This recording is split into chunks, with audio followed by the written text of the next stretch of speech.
এতে কারেন্ট আছে, হাতটা দিস না, দাঁড়া দেখি।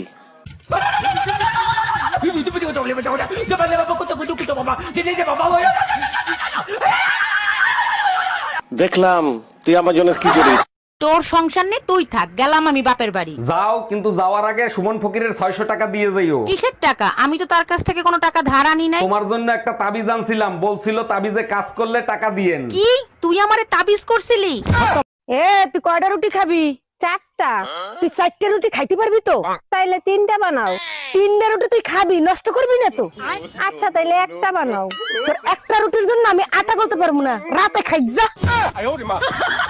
এই যে আমার মুখোমুখি একদম তর্ক করবে না, তোমার কিন্তু একদম সাকো করে দেবো আমি। এই শোনো, তুমি আমার সাথে লাগতে আসবে না, তরকারির সাথে থুতু মিশিয়ে খাই দেবো, টেরও পাবা না।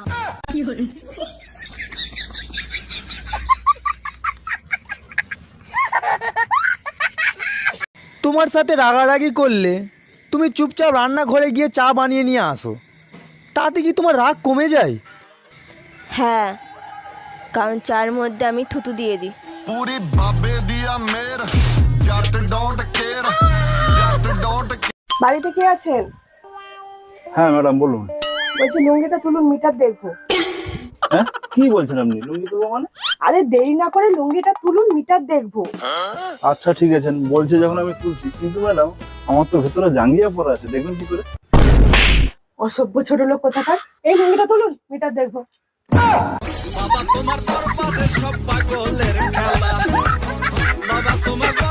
এই তুমি না আমার ছেলের ভালোবাসো? তাড়াতাড়ি বিয়ে করে নাও। হ্যাঁ বিয়ে তো করবো, কিন্তু তো তারা কিসের? আরে পাশের বাড়ির বউটার সঙ্গে আমার একা ঝগড়া করে পারছি না।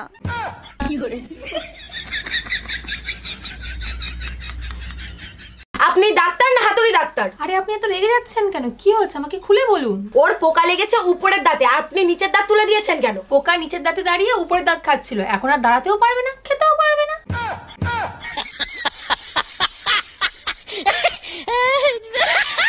এ স্বামী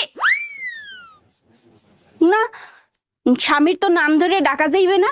দাদা শ্বশুরে বলছে স্বামীর নাম ধরে ডাকলে হেলে বলে অমঙ্গল হয়। তাইলে কি কইয়া ডাকবো, কি কইয়া ডাকবো, কি পাইছি? এ কুত্তা খাইয়ে যা। তোর সংসার নেই, তুই থাক, গেলাম আমি বাপের বাড়ি। যাও, কিন্তু যাওয়ার আগে সুমন ফকিরের 600 টাকা দিয়ে যাইও। কিসের টাকা? আমি তো তার কাছ থেকে কোনো টাকা ধার আনি নাই। তোমার জন্য একটা তাবিজ আনছিলাম, বলছিল তাবিজে কাজ করলে টাকা দিয়েন। কি তুই আমারে তাবিজ করছিলি? এই টুম্পা, আমি বের হয়ে গেলাম, দরজা ভালো করে আটকায় রাখো। 1 মিনিট দাঁড়াও, তোমার জন্য দরগা থেকে একটা তাবিজ আনছি, তাবিজটা তোমার সাথে রাখো। আমি কি বিছনায় প্রস্রাব করি নাকি যে আমার জন্য তুমি তাবিজ আনছো? বাজে কথা বলো না তো, এই তাবিজ যতক্ষণ তোমার সাথে থাকবে তোমার ধারে কাছে কোনো অশুভ শক্তি আসতে পারবে না। বলো কি, তাই নাকি? আচ্ছা, আমারে ছাড়া তুমি একা একা থাকতে পারবা তো? তোমার দ্বারা কিচ্ছু হবে না, আটাটাও তো ঠিক মতো কিনতে পারো না। কেন, কি হয়েছে? কি আর হবে, সব করা রুটি পুড়ে গেছে। আরে দাদা, আপনার লুঙ্গির পেছনটা তো ছেঁড়া, জয় বাংলা দেখা যাচ্ছে, লুঙ্গিটা সামনের দিকে একটু ঘুরিয়ে পড়ুন। আচ্ছা দাদা, আপনাকে একটা কথা বলবো? হ্যাঁ বলেন। লুঙ্গির পেছন ছিঁড়া জয় বাংলা দেখা যাচ্ছে, সে তো আমি মানলাম। হ্যাঁ ঠিক আছে, এবার পেছন ছিঁড়া লুঙ্গি সামনের দিকে ঘুরিয়ে পড়লে তোমার সোনার বাংলা দেখা যাবে। আমার তো কথা বেশি বুঝেন নাকি?